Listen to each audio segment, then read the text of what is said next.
السلام علیکم ورحمۃ اللہ وبرکاتہ۔ دوستوں، مولانا ارشد مدنی صاحب کو سنیے، کتنی قیمتی باتیں بتا رہے ہیں، سوچنے سمجھنے والی باتیں ہیں، اور جو سماج میں نفرت پھیلاتے ہیں ان کو زیادہ سننا چاہیے اور سمجھنا چاہیے کہ کیا فائدہ ہے دوسرے کے مذہب میں دخل اندازی کرنا۔ آپ کو اندازہ نہیں ہوگا شاید، ہم 500 سے زائد افراد ہیں جن کے مقدمات کو supreme court, high court, lower court کے اندر لڑ رہے ہیں۔ ان مقدمات کے اندر ہمارا کروڑوں روپیہ خرچ ہوتا ہے سال میں، ہمارا کیا ہے؟ ہماری جیب سے توڑا جاتا ہے، اس ہاتھ سے لیتے ہیں اور اس ہاتھ سے خرچ کر دیتے ہیں۔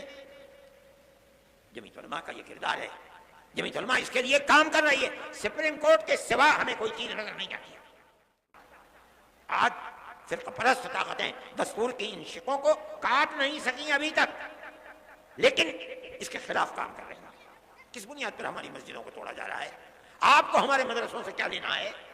ہمارے مدرسے کے اندر پڑھنے والے کوئی احتجاج نہیں کرتے، بسوں کو آگ نہیں لگاتے، ریلوں کو آگ نہیں لگاتے، کوئی جھگڑا نہیں کرتے، امن و امان کے ساتھ زندگی گزارتے ہیں، پڑھتے ہیں اور اپنی زندگی کو گزارتے ہیں۔ مدرسوں کی بنیاد کیا تھی؟ آزادی وطن بنیاد تھی، غلامی کی زنجیروں کو توڑنا تھا، یہی بنیاد تھی کہ حضرت شیخ الہند رحمۃ اللہ علیہ نے آخری سانس ملک کی آزادی کے لیے انہوں نے اور ان کے شاگردوں نے، مفتی کفایت اللہ صاحب، شاہجہاں پوری، حضرت مدنی، انور شاہ کشمیری، اور اس کے بعد ان کے شاگرد، یہاں تک کہ ملک سن 47 کے اندر آزاد ہو گیا۔ اور حضرت شیخ الہند رحمۃ اللہ علیہ کے اندر اللہ نے آزادی وطن کے لیے کتنی طاقت رکھی تھی اور کیسا جذبہ تھا، ایسے افراد دنیا کے اندر کب ملتے ہیں؟ حضرت جب واپس آئے مالٹا کی جیل سے سن 1919 کے اندر، بلکہ سن 1920 کے اندر، جمعیت علماء 19 میں قائم ہوئی اور 20 میں حضرت شیخ الہند مالٹا کی جیل سے ہندوستان واپس آئے ہیں، تو ریاست بہاولپور کے ان کے جو سب سے قریبی آدمی تھے، گویا کہ وزیر اعظم تھے سر رحیم بخش، انگریز نے ان کو سر کا خطاب دیا تھا، انگریز نے ان کو بھیجا تاکہ حضرت شیخ الہند سے ملے اور یہ کہیں کہ حضرت آپ چلے گئے، دارالحدیث دارالعلوم دیوبند کی سونی ہو گئی، لوگ آپ کے پاس آ کر کے تصوف کی مشق کیا کرتے تھے، ذکر الہی میں مشغول تھے، وہ بھی سلسلہ ختم ہو گیا۔ اب آپ چند روز ہے، خدا جانے کتنے دن کی زندگی ہے، آپ ایک جگہ بیٹھ جائیے۔ آپ نے پوری کوشش کر لی انگریز کو ہٹانے کے لیے، مگر انگریز حکومت تو اپنی جگہ سے ٹس سے مسوی نہیں ہے، تو پھر آپ کو اپنی زندگی، وہ کام جو آپ کے بعد ختم ہونے کو ہیں، انہیں پھر دوبارہ زندہ کرنا چاہیے۔ وہ بوڑھا آدمی جو وہاں سے آنے کے بعد 1 سال اور کچھ مہینے زندہ رہ سکا، اس نے کیا جواب دیا؟ اسی مدرسے سے نکلے ہوئے لوگ تھے، انہوں نے کہا آپ اپنی بات پوری کر چکے؟ کہا کر لی۔ فرمایا کہ میں بوڑھا ہو گیا، جس سرزمین پر انگریز کی حکومت ہے وہاں جینا تو جینا، اس سرزمین پر مر کے دفن ہونا بھی مجھے گوارا نہیں ہے۔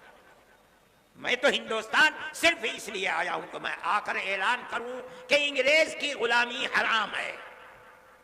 میں بوڑھا ہو گیا، میرے پیروں میں چلنے کی طاقت نہیں رہی اگر، تو میں اپنے شاگردوں سے کہوں گا کہ مجھے ایک چارپائی پر لٹا دیں اور اپنے کاندھوں پر لے کر ملک کے گاؤں گاؤں جائیں اور میں ہر گاؤں میں یہ اعلان کروں کہ انگریز کی غلامی حرام ہے۔ یہ تڑپ کس میں پیدا ہوئی؟ کہاں سے پیدا ہوئی؟ مدرسوں سے پیدا ہوئی ہے۔ ان مدرسوں کو بنایا کس لیے گیا؟ دارالعلوم کو کس لیے بنایا گیا؟ دارالعلوم سے 25,000 مدرسوں کو کس لیے بنایا گیا؟ اس ملک کے اندر آزادی کے جذبہ جہاد کے لیے بنایا گیا، ہندو مسلم محبت کے لیے بنایا گیا، ملک کے اندر امن و امان قائم کرنے کے لیے بنایا گیا۔ تم ان مدرسوں کو کیوں ان کی جڑ کو کھودتے ہو؟ وہ تم سے کچھ نہیں لیتے۔ مسلمان رکشا چلاتا ہے اور صبح سے شام تک جو ملتا ہے اس میں سے 2 پیسے اپنے مدرسے کو ہی دیتا ہے۔ ہم تو کسی دولت مند کے سے پیسے نہیں مانگتے، کسی گورنمنٹ سے پیسہ نہیں مانگتے۔ ایک مرتبہ اندرا جی تھیں، نہیں سونیا جی تھیں، اور ارجن سنگھ زندہ تھے، انہوں نے اور سہیل صدیقی، جن کو پارلیمنٹ نے کالج اور یونیورسٹیوں کے اقلیتی کردار کے لیے ان کو امین بنایا تھا، وہ بھی تھے۔ ان سب نے مل کر کے ایک کمیٹی دلی کے اندر بنائی، انہیں لوگ مل بھی گئے، کچھ لوگ تھے ولی فضائل تھے گورکھپور کے اور دوسرے لوگوں نے مل گئے، انہوں نے بلا لیا، مجھے بھی بلایا مگر میں بھول گیا۔ مجھے ایک صاحب نے کہا کہ بھائی انہوں نے بلایا تھا تم گئے نہیں. مجھے یاد آیا, میں فوراً گھر میں گیا, بریف کیس میں ایک جوڑی کپڑا رکھا اور ایک گاڑی 10 بجے جاتی تھی, میں اس گاڑی میں سوار ہو کے دلی پہنچ گیا. صبح کی میٹنگ تو ختم ہو گئی تھی. ظہر کے بعد 2 بجے کی میٹنگ تھی, میں بریف کیس اٹھا کر کے وہاں چلا گیا, جا کے بیٹھ گیا. انہوں نے مجھے دیکھا تو اسٹیج کے اوپر بلا لیا, جلسہ شروع ہو گیا, میرا نام آیا تو میں کھڑا ہو گیا اور میں نے کہا کہ مدارس کے سلسلے میں آپ جو تحریک چلا رہے ہیں کہ مدارس مدرسہ بورڈ سے ملحق ہو, اور آپ 800 کروڑ کا بجٹ بھی لے کر کے آ گئے, آپ کیوں یہ چاہتے ہیں؟ آپ کو مدرسوں کی کردار کا پتہ ہے کہ مدرسوں نے کیا کیا ہے.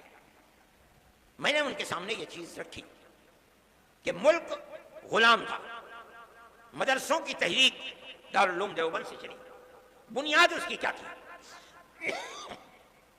آپ سے وہ 2 پیسے نہیں چاہتے, اس لیے کہ انہیں یقین ہے کہ اگر آپ پیسہ دیں گے تو کل کو آپ ان کے نظام تعلیم میں بھی دخل دیں گے, ان کے نصاب تعلیم میں بھی دخل دیں گے. وہ اپنے آپ کو آزاد رکھنا چاہتے ہیں. ارجن سنگھ کہنے لگے کہ ہم وعدہ کرتے ہیں کہ ہم دخل نہیں دیں گے. میں نے کہا میں نہیں کہتا ہوں کہ آپ جھوٹ بول رہے ہیں, بالکل سچ بول رہے ہیں, لیکن آپ میری ایک بات کا جواب دیں.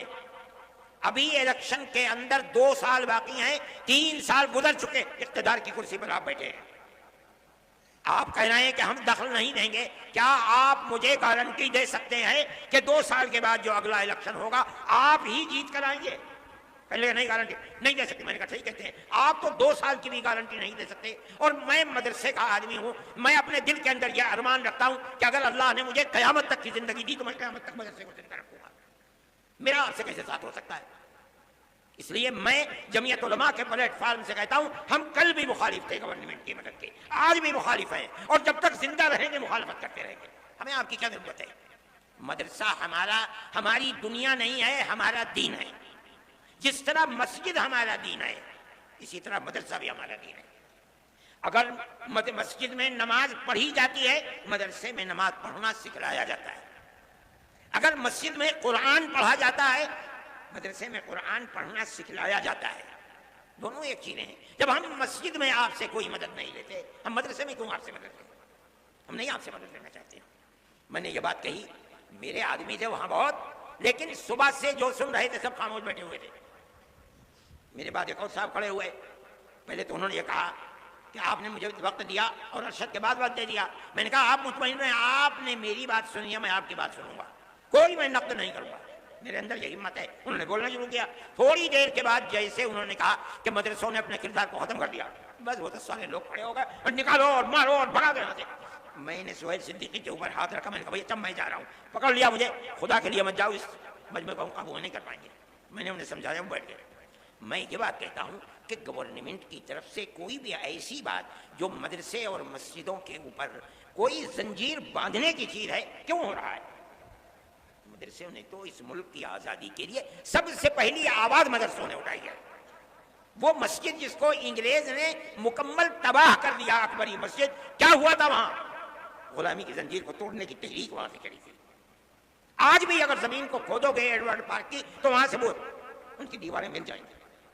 آج انہی مسجدوں کے لیے یہ صورتحال چل رہی ہے. کیسے قابل قبول ہو سکتی ہے؟ ہم یہ سمجھتے ہیں کہ ملک کے اندر جو چیز, جو ذہن پنپ رہا ہے, وہ اس ملک کو تباہی کی طرف لے کر کے چل رہا ہے. ایک چیز نہیں ہے, مدرسے اور مسجدوں کا مسئلہ ہے. اسلام کے خلاف جو تحریکیں چل رہی ہیں, وہ تحریکیں انتہائی بدترین تحریکیں ہیں. سب سے پہلا مسئلہ ہے طلاق. ہم اس کے اوپر خاموش رہے, ہم گورنمنٹ کے مقابلے میں نہیں آئے. ہم نے یہ سوچا کہ بھئی ایک چیز ہے, چلو جس کے دل کے اندر ایمان ہے وہ اسلام کے قانون پر عمل کرے گا, جو کورٹ میں جائے گا کورٹ اس کے لیے فیصلہ کرے گا. لیکن اس کے بعد اسلام کے انتظام کو درہم برہم کرنے کے لیے آگے آ گئے. اتراکھنڈ کے اندر یہی صورتحال چل پڑی.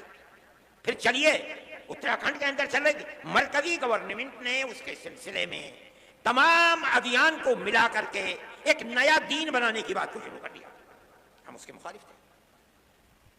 دستور کے اندر جو ہندوستان کا دستور ہے, جمعیت علماء, ہمارے اکابر شیخ الہند مولانا ابوالکلام آزاد, مولانا حفیظ الرحمان صاحب, جو لوگ پارلیمنٹ کے اندر گھسے ہوئے تھے, اور جمعیت علماء برابر جیسے جیسے آزادی وطن کی چیز سامنے آ رہی تھی, ہمیشہ عہد لیتی چلتی تھی, ہم سے وعدہ کرو کہ ملک آزاد ہوگا, جو گورنمنٹ بنے گی, جو دستور بنے گا وہ سیکولر دستور ہوگا. اور